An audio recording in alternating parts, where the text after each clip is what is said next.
whatever harm you can avoid doing to others, that is very helpful to you. It will bring you merit, it will clean your karma. But that is not the way for ultimate liberation or Buddhahood, or going home to God, or being one with God. Life after life, we take and give from different beings in our many lifetimes. And the give and take still has to continue in this lifetime. So whatever you think you can afford and take in, like food, clothing, just be moderate. But do not force yourself. Do not be extreme. Okay? If I have to, for some reason, eat more than once a day, I will have to. As per karma dictates. Sometimes it's too much karma at one time, it's overwhelming. I have to do what I have to do, yes? But why do I prefer one meal a day? Like for example, like on a 3-month retreat, yeah, I took only that, sesame, brown rice, salt and water. Nothing more, not even fruit or any other things. It's just because it's more simple to live that way and you still can survive,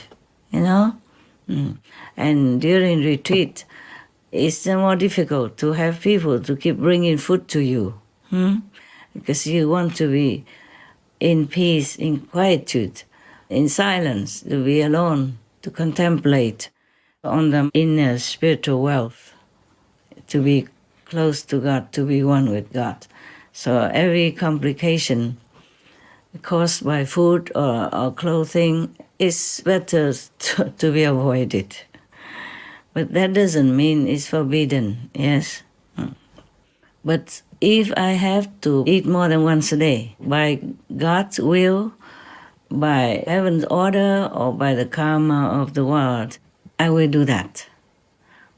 I'm not attached to one meal a day or many meals a day. Whatever is God's will, I will do it, okay? So now if you think that God wants you to eat once a day, of course, if God tells you, or if you think intuitively that is the way you should go with your life, then please try it. But be careful and always watch if your body, your mind, your mental, physical, emotional, psychological, intellectual body, etc., would agree with what you're doing, okay? Otherwise, you might cause harm to yourself. Some people also go into the extreme, like becoming a breatharian, with or without guru. And some of them lose their life, sadly. You need this physical body in order to continue to do the practice that your master has instructed you in, so that you will reach higher and higher dimensions in heaven while still living in this world, so that you can liberate yourself, your many, many generations, and also bless the surroundings, bless the world at the same time. Therefore, your duration of practice is very important. Do not try to shorten your life by any ideal or any concoction or any delusional thinking. For example, that being ascetic will bring you liberation. No. You have to do it the right way, whatever you are born to do. And even meditation, not just any meditation, brings you to liberation. I have observed the whole world. People meditate in all kinds of ways, on all kinds of things.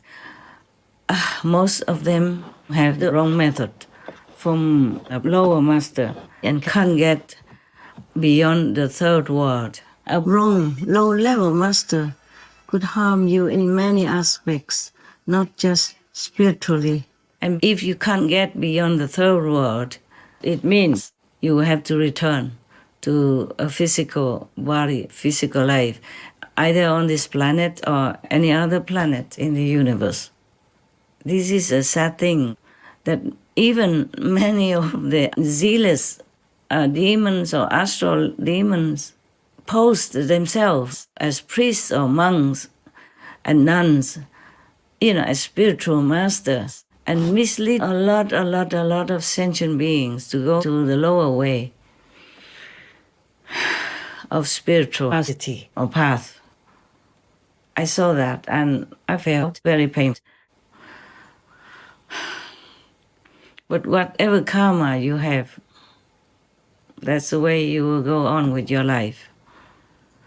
Unless some miracle happens that you meet an enlightened master and get a true, secure, guaranteed spiritual meditation method to bring you to the true liberation beyond the three worlds. You know, we could say the four worlds, actually, when including the human world. The human world, the astral world, the causal world, and the Brahma world.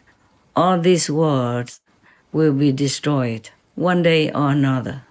In Buddhist terminology, the Buddha called it the three worlds, meaning our physical world that we can see, touch, hear, and perceive. It's not included, it's different. The other three worlds, like the astral, causal, and a Brahma world, are invisible to the naked eye. Sometimes you can see them. It depends on your karma and your past life, spiritual connection. But most people don't see these three worlds. These are the three worlds you have to pass beyond in order to be liberated. That means you don't ever come back to this physical world or any other physical world anywhere. Either becoming a human, animal, a tree, plant, anything again, or even a demon, ghost, or hell being. So if you want to really be away from suffering forever, yes, and go to a higher dimension, enjoying bliss, happiness, and true liberation, then you have to go beyond the three invisible worlds, from the astral to the Brahma world. It's very difficult for you to really find a master to lead you beyond the third world. If you find such a master and your level is still too low, for example, that you can reach only the third world, not beyond it, it doesn't matter. If your master is truly enlightened and a true powerful master, then she can still continue to bless you and teach you until, you live above the three destructible worlds. But by asceticism, you can hardly reach there, okay? Truly. You need a pure, determined heart. If you could, it's still very, very difficult, because while you're practicing that, you will also be contaminated by other people around you. Their energy, their karma, their contact with you will bring you trouble and will not allow you to be uplifted to a higher dimension. Unless you are connected with a higher dimension already, just like through the Kuan Yin method that I have imparted to you. That is the direct word to higher dimensions. You go slow, you go fast, it's up to you, but it is a direct connection to a higher world. You will definitely reach liberation, guaranteed, or become even Buddha in this lifetime. If you're truly that high, that pure, and have practiced, thousands of aeons before, without fruit. Even animals also practice spiritually.